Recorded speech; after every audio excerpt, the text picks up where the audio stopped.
You are looking at Julian's pronunciation guide, where we look at how to pronounce better some of the most mispronounced words in the world, like this other curious word. But how do you say what you're looking for today?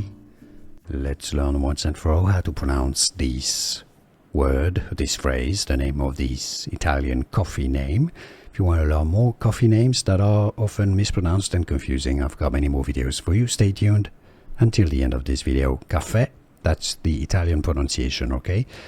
Caffè, caffè misto. Caffè misto. It means mixed coffee. It's the same as café au lait in French. It's got a bit of steamed milk in it. If you cannot pronounce Italian perfectly, you can say caffè misto. Caffè misto, from Italian, caffè misto.